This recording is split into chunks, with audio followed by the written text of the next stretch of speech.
আসসালামু আলাইকুম। কি অবস্থা সবার? তো মানুষজনদের অনেক বড় একটা কোয়েশ্চেন হইতেছে, তো যখন আপনি অস্ট্রেলিয়া স্টুডেন্ট ভিসার জন্য অ্যাপ্লাই করবেন, তো অ্যাপ্লাই করার পর যখন ইউনিভার্সিটি থেকে ইন্টারভিউ নেয়, ইন্টারভিউতে কী কী কোয়েশ্চেন করে আসলে ইন্টারভিউতে যে কোয়েশ্চেনগুলো করে এগুলো আজকে ভিডিওতে আমি যেগুলো আমাকে কোয়েশ্চেন করছিল, এবং অনেক সময় দেখা যায় যে আপনি যখন ভিসার অ্যাপ্লাই করেন ওই সময় এমবেসি থেকেও আপনাকে কোয়েশ্চেন করতে পারে। তো লেটস স্টার্ট। তো প্রথমে আপনি যখন অফার লেটারের জন্য অ্যাপ্লাই করবেন, আমি উদাহরণস্বরূপ নেই, মানে অনেক মানুষজন আসছে এই গত ইনটেকে সিকিউ ইউনিভার্সিটিতে। তো সিকিউ ইউনিভার্সিটিতে আপনি যখন অফার লেটারের জন্য অ্যাপ্লাই করবেন তখনই ওনারা ইন্টারভিউয়ের জন্য হোয়াটসঅ্যাপে কল দেয়। তো হোয়াটসঅ্যাপে কল দিয়ে কী জিজ্ঞেস করে আসলে, প্রথমে কল দিয়ে আপনার নাম, আপনার আইএলটিএস স্কোর এবং আপনি এইচএসসি এসএসসিতে কী কী পাইছেন ওগুলা জিজ্ঞেস করবে, এবং ইন্টারভিউটা ভিডিও কলও হবে। ওনারা ভেরিফাই করে যে এজেন্সি ওনাদের কাছে যে আইএলটিএস সার্টিফিকেট, আপনার এসএসসি এইচএসসির এবং গ্যাপ এক্সপ্লানেশনের জন্য যে ডকুমেন্টগুলো সাবমিট করছে ওইগুলা আসলেই সত্যি কিনা এগুলার জন্য আপনাকে জিজ্ঞেস করবে। ধরেন আপনার যদি 1 বছরের গ্যাপ থাকে তাহলে আপনাকে জিজ্ঞেস করবে যে আপনি এইচএসসি এক্সাম দেওয়ার পর, ধরেন আমি ব্যাচেলর কথাই বলি, এইচএসসি এক্সাম দেওয়ার পর আপনি এই 1 বছর আপনি কী করছেন। আপনি বলতে পারেন যে আমি আইএলটিএসের কোর্স করছিলাম, আমি হয়তো একটা কম্পিউটারের কোর্স করছিলাম, অথবা হয়তো আমি এই অ্যাডমিশনের প্রিপারেশন নিয়েছিলাম, বাংলাদেশে যে ইউনিভার্সিটিগুলো আছে ওইগুলোতে অ্যাডমিশনের জন্য প্রিপারেশন নিতেছিলাম। এইগুলো কোয়েশ্চেন করে।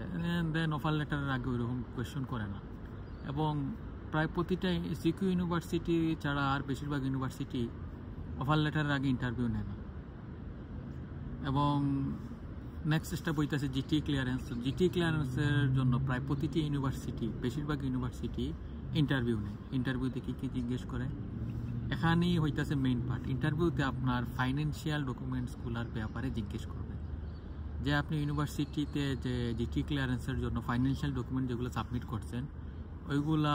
আচ্ছা, হঠাৎ ভিডিও অফ হয়ে গেছিল। তো হ্যাঁ, ফাইন্যান্সিয়াল ডকুমেন্ট নিয়ে কী কী জিজ্ঞেস করবে, যদি আপনি আপনার প্যারেন্টসের কোনো বিজনেস দেখান যে এটার মাধ্যমে আপনি আপনার পড়াশোনাটাকে কভার করবেন, তো ওই বিজনেসের ব্যাপারে ওনারা জিজ্ঞেস করবে যে আপনার বাবার ইয়ারলি ইনকাম কত, আপনার বাবা ইয়ারলি সরকারকে ট্যাক্স কত টাকা প্রদান করেন, এবং আপনার যে ট্যাক্সের যে কত টাকা প্রদান করেন, এবং এই ব্যবসা সংক্রান্ত কতজন, আপনার বাবার যে ব্যবসা প্রতিষ্ঠান আছে ওইখানে কতজন মানুষ কাজ করে, এরকম কিছু কোয়েশ্চন করতে থাকবে। এই কোয়েশ্চনগুলো করার উদ্দেশ্যই হচ্ছে ওনারা আসলে যাচাই করতে চাইতেছে যে এই বিষয়গুলো সত্যি কি না, বা এখানে কোনো ফ্রড আছে কি না। তো ফাইন্যান্সিয়াল ডকুমেন্টগুলো নিয়ে অনেক বেশি কোয়েশ্চন করবে জিটি ক্লিয়ারেন্সে। তো অনেকেই এখানে নার্ভাস হয়ে যায়, যার কারণে দেখা যায় আসলে ঠিকমতো উত্তর দিতে পারে না, যার কারণে অনেকেরই দেখা যায় এই জিটিটা রিজেক্ট চলে আসে ইউনিভার্সিটি থেকে। আচ্ছা, জিটি ক্লিয়ারেন্স হয়ে গেলে নেক্সট ধাপ আসে যে আপনার কনফার্মেশন অফ এনরোলমেন্ট। আপনি টিউশন ফিটা দিয়ে দিলেন, এখন সিওই পাইবেন। তো দেখা যায় অনেক সময় এখানেও ইন্টারভিউ নেই। তো এখানে ইন্টারভিউ ওইরকম কিছু জিজ্ঞেস করেন, এখানে নর্মালি কিছু জিজ্ঞেস করবে যে আপনি কোন ব্যাংকের মাধ্যমে টাকা দিচ্ছেন, কেমনে দিচ্ছেন, এইগুলোই। ওই রকম কোনো আর কি ফাইন্যান্সিয়াল ডকুমেন্ট বা কোনো কঠিন কোনো কোয়েশ্চেন করবে না। দেন মেইন পার্টটা হইতেছে যে আপনার ওই এমবেসিতে আপনি ভিসার জন্য অ্যাপ্লাই করলেন, এমবেসি থেকে কোনো ইন্টারভিউ নেয় কি না। তো এমবেসি থেকে যখন ইন্টারভিউ নেয় তখন আপনাকে একটা নাম্বারে কল দিবে। তো বেশিরভাগ সময় ইন্টারভিউ নেয় না, শতকরা 90% মানুষের কোনো ইন্টারভিউ নেয় না।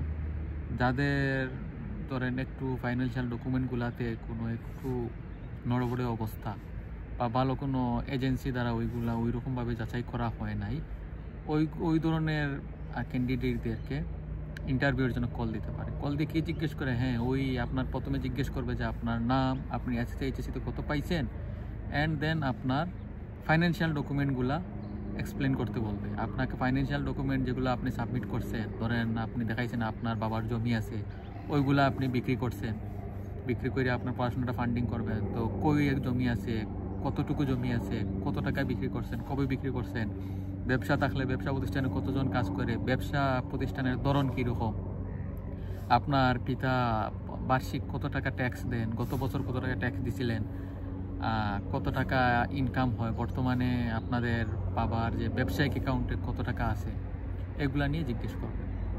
তো এগুলা কনফিডেন্টলি দিতে পারলেই আপনার ভিসা হয়ে যাবে। তবে এটা ভিসা ইন্টারভিউ 90% ক্ষেত্রেই কল দেয় না, তাও সতর্ক থাকা ভালো।